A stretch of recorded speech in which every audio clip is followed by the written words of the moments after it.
Action. Bonjour à tous, on se retrouve dans une nouvelle vidéo. Je sais, ça fait longtemps qu'on s'est pas vu parce que la semaine dernière, j'avais la flemme. C'est une bonne excuse, je trouve. Il n'y a pas eu de vidéo lundi dernier et ça faisait longtemps que je n'avais pas filmé. Bref, RAF. J'espère que vous allez bien, moi ça va. On se retrouve pour la vidéo FAQ. Piou.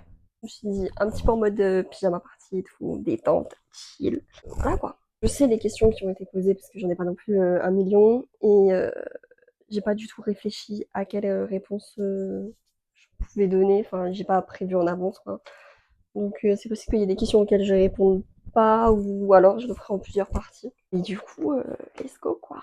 Première question, comment faire concrètement des actions précises pour travailler sur soi-même et sur nos traumas? J'essaie de réfléchir à quoi donner comme réponse. Je pense que si on a un travail à faire sur les traumatismes, la meilleure réponse, ce serait de se faire aider par un professionnel de santé. On peut avoir des choses difficiles qu'on a vécues, des moments compliqués, des moments où on a moins confiance en nous, ou moins confiance aux autres, ou peu importe. Un trauma, c'est pas quelque chose à prendre à la légère. C'est pas quelque chose où je peux vous donner des conseils ou autres, parce que moi-même je travaille sur les miens. On peut essayer tout seul de trouver des solutions, comme dit, sur des plus petits problèmes, sur des petites choses du quotidien qui nous impactent ou qui nous empêchent d'avancer comme on le souhaiterait. Mais quand c'est vraiment des traumatismes, mieux s'en occuper le plus vite possible. Raconte-nous le moment où tu as adopté Lamar et comment il t'a aidé, t'aide dans ta vie. Alors, j'ai eu beaucoup de questions par rapport à Lamar, l'adoption, comment ça s'est passé, et tout et tout. J'ai toujours eu un chien, enfin toujours. Chez ma maman, on avait un chien. Il était trop mignon. C'est vraiment le chien te donne l'impression qu'avoir un chien, c'est facile. Je m'explique. C'est le chien, on l'a jamais éduqué. Genre, ce chien, il n'a jamais été dressé. Et pourtant, il écoutait super bien. Il était hyper obéissant. On le promenait sans laisse. Enfin, il revenait tout. Enfin, bref,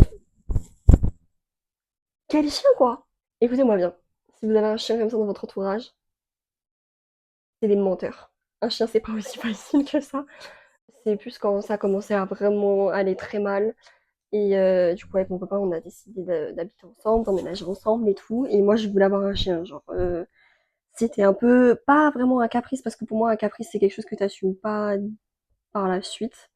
C'était vraiment une envie, genre, j'avais envie d'avoir un chien et je savais que c'était le moment où j'en avais le plus besoin et qu'il fallait que j'en ai un, genre, maintenant. Ouais, c'est un peu un caprice dit comme ça, mais du coup, j'en ai parlé avec ma maman. Ma maman, elle était en mode, oui, mais tu sais, avoir un chien, genre, c'est complexe et tout. Enfin, c'est pas anodin, genre, c'est une vie. Littéralement, tu dois t'occuper d'une vie et t'as déjà du mal à t'occuper de la tienne. Elle me l'a pas dit comme ça, mais forcément, quand déjà moi j'allais pas bien, aller dire à mon entourage que j'ai envie de m'occuper de la vie de quelqu'un d'autre, j'aurais pas été sereine non plus. J'étais en mode, non, je veux avoir un chien parce que je veux l'emmener partout. Je veux être tout le temps avec lui. Je veux savoir qu'il y aura tout le temps quelqu'un pour moi et que lui, il aura tout le temps quelqu'un pour lui. C'est aussi une façon pour me responsabiliser à nouveau parce que forcément, quand tu es dans ce genre de situation, dans ce genre de moment très difficile, ben, tu t'enfantilises beaucoup et les gens autour de toi t'enfantilisent beaucoup. C'est-à-dire que tu as l'impression d'être capable de rien faire seul, de pas être capable de sortir tout seul, vraiment que t'arrives même pas à te laver et à te brosser les dents.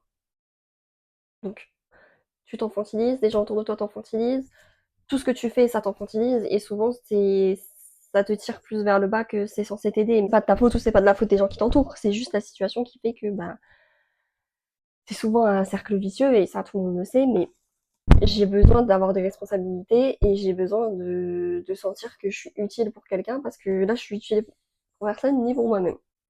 Donc mon copain il était un peu en mode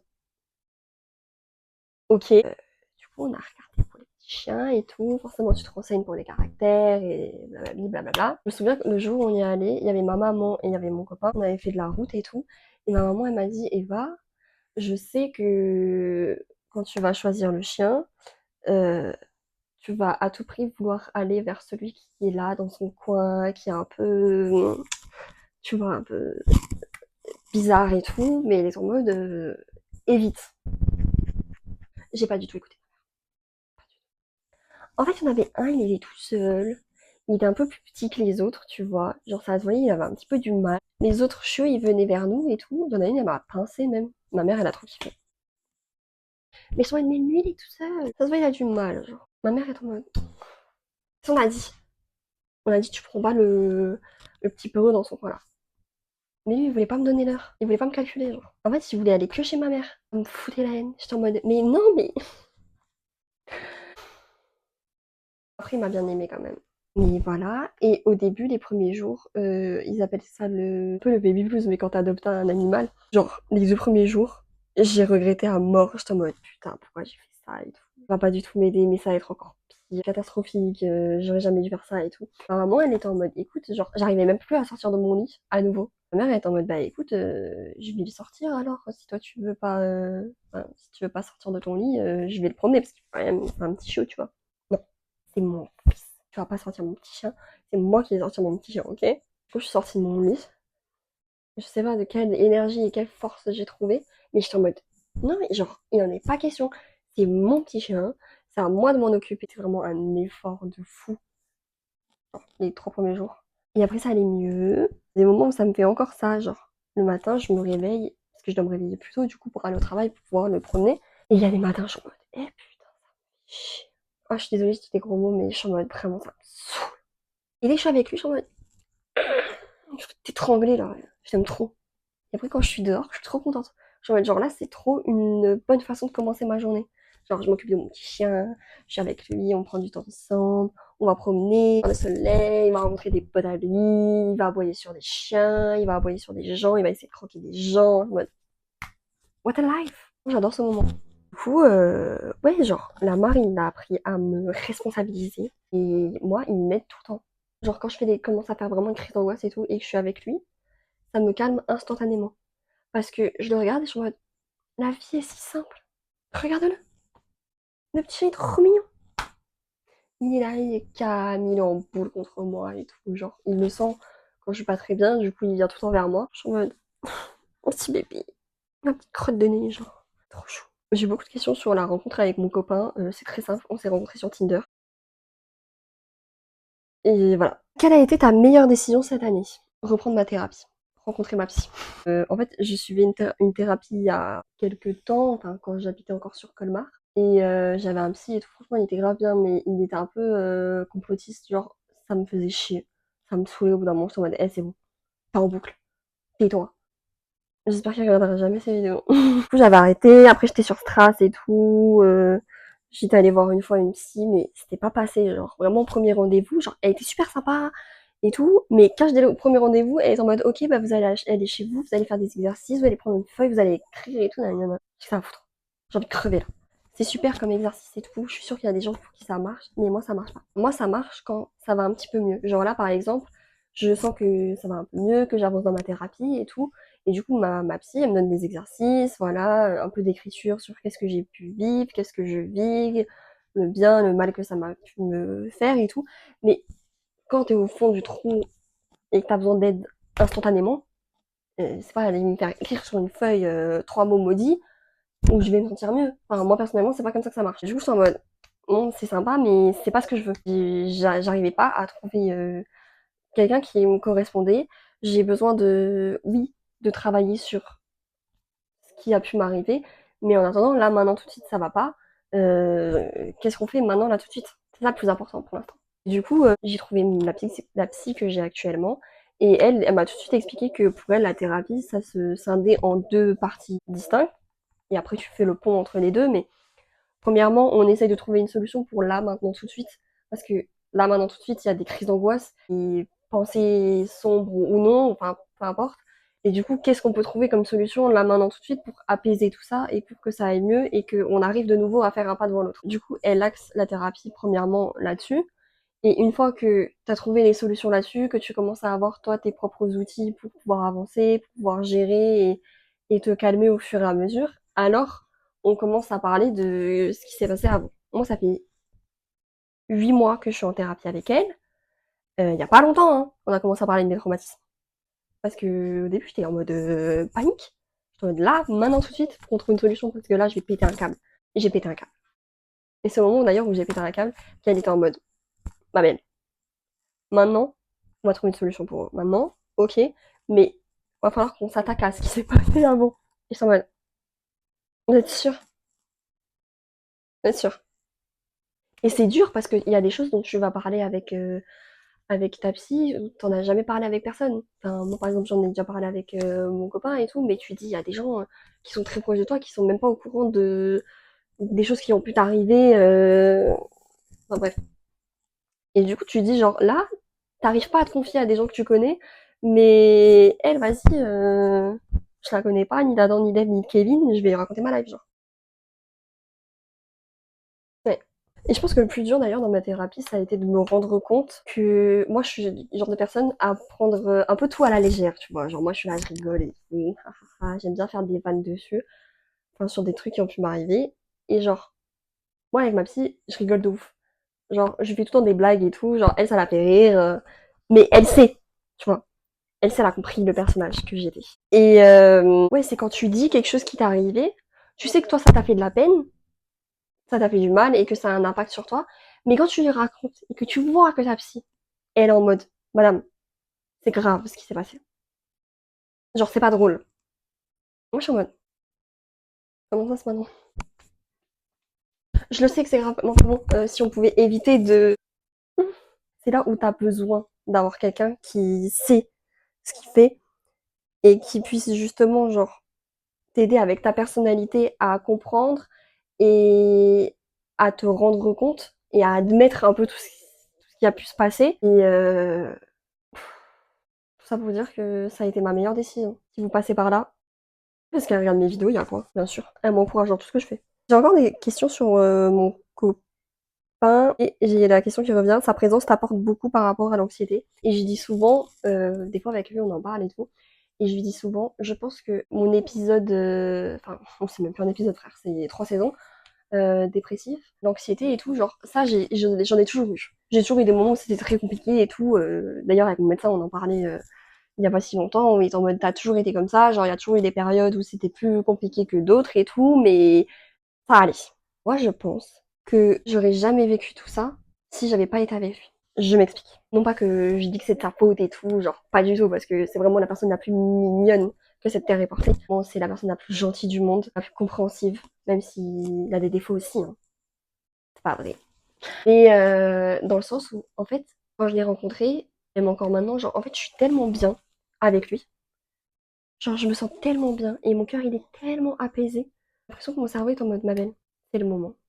On ouvre les vannes. Et ouais, en fait, j'ai l'impression que mon cœur, il était tellement bien et je me sentais tellement légère que c'est le moment où, genre, même si c'est dur, je suis en mode, ok, genre, je suis prête enfin à accepter tout ce qui a pu se passer et à travailler là-dessus et à mettre un pied devant l'autre, même si au final, sur le moment, ça me fait rechuter plus que ça ne m'aide. Je sais pas si c'est clair ou pas, genre. Et j'avais vu une fois sur TikTok une meuf qui disait la même chose, genre.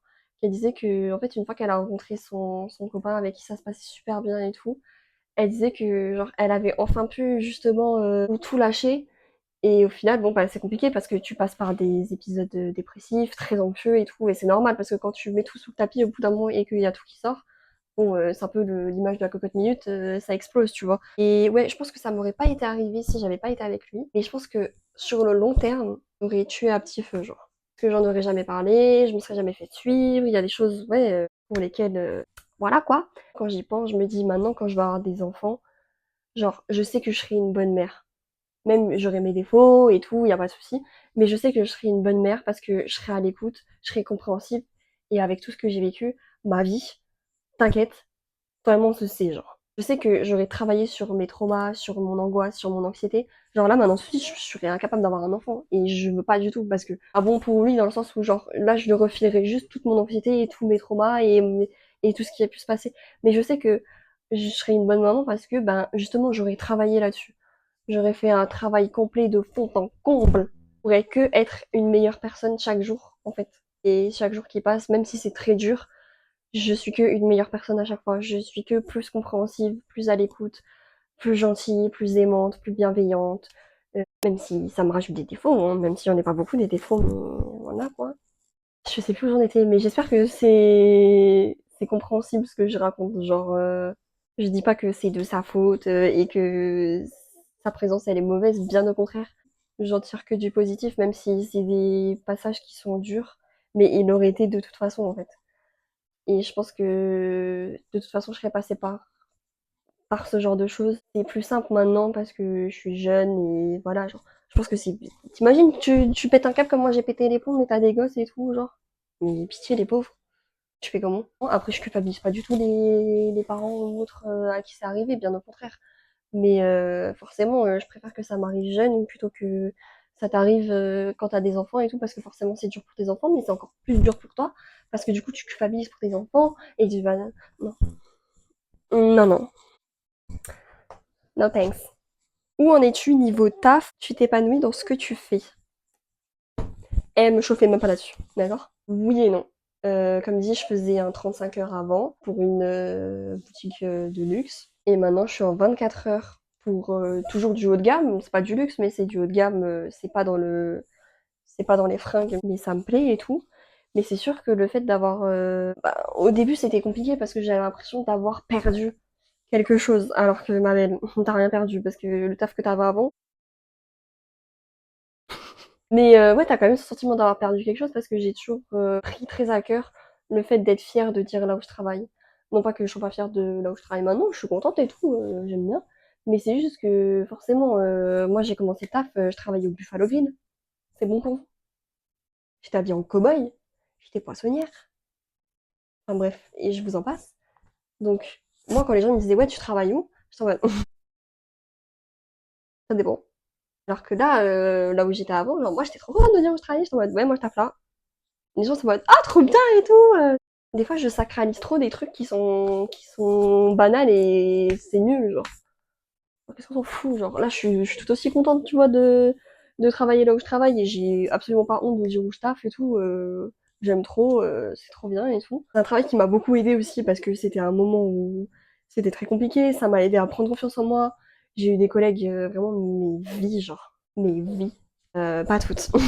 Mais ouais, ça m'a apporté tellement de choses. Le fait que ça a été un peu le déclic qui a fait que j'ai rechuté, bah ça a été super dur. Et là, je suis épanouie dans ce que je fais, oui et non. C'est pas exactement ce que j'aimerais faire. Mais bientôt, bientôt, I wish. Je rejoins ma collègue préférée du monde entier, là où elle est. Arrêtez! Ouais, j'arrive, ma grande. Attends, attends même. À quand le mariage? Je refais même pas sur cette question, d'accord? Question suivante. Spoil-nous un projet pour ton futur. Là, je vais spoiler enfin, spoiler oui et non, parce que c'est déjà arrivé, et que, voilà, mais en gros, sur TikTok, j'ai eu une collab avec une marque, The Ordinary, si vous connaissez, je pense que vous connaissez. Du coup, une collaboration commerciale, et petit à petit, sur TikTok, je reçois des produits de marque. À la prochaine, c'est La Roche-Posay. Et voilà quoi, je suis trop contente. Sinon, pour YouTube, écoute, faut que je finisse enfin ce vlog de Bibione. Je veux faire une vidéo moment de vie un peu inspirée, je crois que c'est Lena Situation qui avait fait un truc comme ça. Et China Propaganda Club, si vous connaissez pas, allez voir. La partie 2 de Book Therapy. J'aimerais peut-être vous montrer un peu l'escalade et tout. Plein de trucs en fait. J'aimerais bien faire une vidéo où je fais de la peinture. J'aimerais bien faire plein de choses, mais des fois mon anxiété, elle m'oblige à rester dans mon canapé, genre. Tu sois sourcil. Arrête, tu me dragues. Tu me dragues. À chaque fois que tu me parles de mes sourcils, tu me dragues. Elle me drague. Fais une petite dernière, et après le reste pour une prochaine vidéo. Quelle est pour toi l'expérience que tu pensais être un échec, mais qui à la fin était une vraie victoire? Ma vie tout entière. Je sais pas trop. Que là, maintenant tout de suite, ouais, je répondrais ma vie tout entière. Parce qu'il y a 3 mois, je pensais que c'était un échec complet. Et j'ai eu une période extrêmement compliquée où j'ai eu besoin d'aide. Enfin, j'ai dû me faire hospitaliser et tout parce que vraiment c'était très très compliqué. J'avais de plus en plus de mal en fait à gérer toutes mes émotions, gérer tout ce qui se passait et c'était, enfin bref. Et en fait maintenant, je travaille sur moi et même si c'est dur, même si c'est compliqué, je suis en mode vas-y, mais go girl, genre, go ma puce, c'est ton moment. Je sais pas, j'essaye de me convaincre que ça en vaut la peine et j'essaie de me convaincre que c'est bien, qu'il y a plein de belles choses, plein de gens que j'aime, plein de choses que j'aime faire. Et petit à petit, en fait, j'essaye de décaler mon regard du prisme de l'anxiété, de la dépression et tout quanti. Et j'essaye de le décaler vers mon prisme de t'inquiète, ça va aller. Je pense que pour l'instant, je dirais que c'est ma vie. Je pensais que c'était un échec parce que j'ai eu des traumas qui ont fait que c'était compliqué et c'est des choses dont forcément, c'est ce que je vous disais avant, bah t'en parles pas forcément autour de toi et du coup tu te sens seul, tu te sens ridicule, t'as honte, mais tu sais que c'est pas de ta faute, mais blablabli, blablabla. Ouais, t'as l'impression que c'est un échec, mais en fait, pas moi l'échec. Voilà. J'espère que j'ai bien répondu aux questions. Comme dit, ça doit être un petit peu brouillon parce que bah, j'avais pas réfléchi vraiment avant. Dites-moi si vous voulez une partie 2. J'ai envie qu'on célèbre un peu. On a fait 1,2K de vues sur la vidéo vacances thérapie, la numéro 2. Du coup, sur TikTok, on fait des collabs maintenant avec des marques trop stylées. Par. Et voilà quoi. Ça est dur, mais ça va mieux. Donc, tu vas regarder ça demain à 18h. Tu te sers une petite bière et on trinque ensemble. Allez, bisous.